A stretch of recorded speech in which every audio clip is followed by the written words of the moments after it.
ایک مرتبہ اللہ کے رسول نے چندہ کیا، کہا کون ہے جو 100 اونٹ قربانی دے گا، نبی اس کو جنت کی گارنٹی دے رہا ہے۔ حضرت عثمان غنی رضی اللہ تعالیٰ عنہ، یہ نبی اکرم کے سسر جی تھے، سسر جی کہنے لگے 100 اونٹ میں دے رہا ہوں، جنت مجھ کو دیجئے۔ اللہ کے رسول نے کہا عثمان بیٹھ جاؤ، بیٹھ جاؤ عثمان، بیٹھ جاؤ۔ پھر اللہ کے رسول نے کہا عثمان کے بعد کون ہے جو 100 اونٹ کی قربانی دے گا، نبی اس کو گارنٹی دے رہا ہے کہ نبی اس کو جنت دلوائے گا۔ ہاں، پھر حضرت عثمان اٹھ گئے، پھر حضرت عثمان اٹھ گئے، اللہ کے رسول 100 اور لے لیجئے لیکن جنت ہم کو دیجئے۔ دیکھ رہے ہیں کسی کو موقع نہیں دے رہے ہیں۔ تقریر آپ کو اچھی لگ رہی ہے نا؟ قرآن و حدیث کی باتیں آپ کو اچھی لگ رہی ہیں کہ نہیں؟ کتنے لوگوں کو اچھی لگ رہی ہے؟ ہاتھ اٹھائیے تو، ہاتھ اٹھائیے تو۔ اللہ اکبر، ان لوگوں کو اچھی نہیں لگ رہی ہے، ہاں ہاتھ نیچے کیجئے۔ ماشاءاللہ میرے بھائیوں، قرآن یہ اللہ نے سچ کہا ہے قرآن کے اندر کہ مومن کے سامنے جب قرآن کے آیتوں کی تلاوت کی جائے تو مومن کا ایمان بڑھتا ہے۔ حقیقت میں قرآن و حدیث کی باتیں ہوئی، آپ نے ہاتھ اٹھایا کہ نہیں مولانا قرآن و حدیث کی باتیں ہم سمجھ رہے ہیں، ہم کو ادھر ادھر جانے کی ضرورت نہیں ہے۔ لیکن ایک چیز بتا دوں، آپ نے ہاتھ اٹھایا ہے، اگر ابھی بھاگ گئے تو منافق کی علامتوں میں سے ایک علامت آپ کے اندر پائی جائے گی۔ آپ کہے ابھی ہاتھ اٹھائے کہ مولانا تقریر اچھی لگی، قرآن و حدیث کی باتیں اچھی لگ رہی ہیں، ٹھیک ہے آپ سنائیے، اور آپ میری تقریر ختم ہونے سے پہلے اگر چلے گئے تو منافق کی ایک علامت پائی جائے گی، آپ نے وعدہ کیا پھر آپ جا کر کے بھاگ رہے ہیں، وعدہ خلافی کرنا منافق کی علامت ہے۔ سنیے، تیسری مرتبہ اللہ کے رسول نے اعلان کیا، اور کون ہے؟ پھر اٹھ گئے حضرت عثمان۔ اللہ کے رسول 100 اور دے رہا ہوں۔ اللہ کے رسول نے کہا عثمان میں تم سے نہیں کہتا ہوں، بیٹھ جاؤ نا، تم سے میں نہیں کہہ رہا ہوں۔ پھر اس کے بعد اللہ کے رسول نے کہا عثمان کے بعد کون ہے؟ پھر حضرت عثمان اٹھ گئے، کہنے لگے اللہ کے رسول 100 اور لے لیجئے۔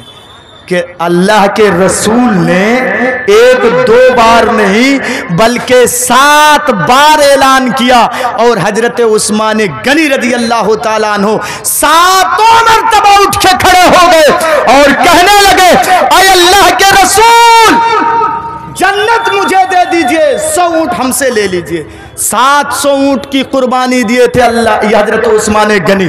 جانتے ہیں اللہ کے رسول نے جس طریقے سے آپ بیٹھے ہوئے ہیں، اللہ کے رسول نے فرمایا اے لوگوں سنو، ایک ہی جگہ پہ کھڑے ہو کر کے عثمان نے 700 اونٹ کی قربانی دیے ہیں۔ یہ عثمان سن لو، آج سے اگر عثمان ایک بھی جنت کا کام نہ کرے پھر بھی عثمان جنت میں جائے گا، عثمان جنت میں جائے گا، عثمان جنت میں جائے گا۔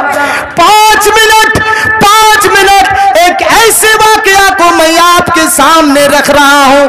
3 پنیاں والو، سرسوں کا دانہ آپ نے دیکھا ہے؟ سرسوں کا دانہ دیکھا ہے نا؟ اتنا بڑا ہوتا ہے نہیں؟ اتنا بڑا ہوتا ہے نا؟ اے چھوٹا سا، یہ سرسوں کے دانے اتنے چھوٹے ہوتے ہیں۔ اگر اتنا بھی ایمان ہے نا، سرسوں کے دانے کے برابر بھی اگر ہمارے اور آپ کے پاس ایمان ہے نا، تو میں اگر کہوں گا کہ آپ اٹھ جائیں تو اٹھ جائیں گے، بیٹھ جائیں تو بیٹھ جائیں گے۔ اس واقعے کو تھوڑا سا سن لیجیے، 2-4 منٹ، زیادہ نہیں۔ عبداللہ ابن عمر بیمار پڑ گئے تھے، ڈاکٹروں نے ان کو علاج کیا۔ کچھ دنوں کے بعد، 1 مہینے کی علاج کے بعد ڈاکٹروں نے بتایا کہ اب یہ خطرے سے باہر ہیں، اب ان کو جو دل چاہے وہ کھلاؤ، ان کو یہ خطرے سے باہر ہیں۔ بیوی نے کہا محترم دل کیا چاہتا ہے، کیا کھائیں گے آپ؟ کہا بیوی ڈاکٹروں نے ناک میں دم کر کے رکھ دیا تھا، بیوی دل تو چاہتا ہے کہ میں مچھلی کھاؤں۔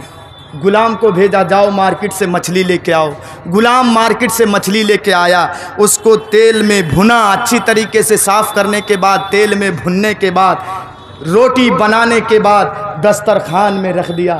بیوی نے جا کر کے شوہر کو بڑے پیار سے سینے سے لگا کر اٹھایا، میرے سرتاج اٹھیے، چلیے آپ کے لیے دسترخوان میں روٹی اور مچھلی حاضر ہے۔ پیاری بیوی روٹی کا ٹکڑا توڑ کر کے شوربے میں ڈبا کر کے مچھلی لگا کر کے اب منہ کے اندر وہ روٹی کا ٹکڑا دے گی، ڈالے گی،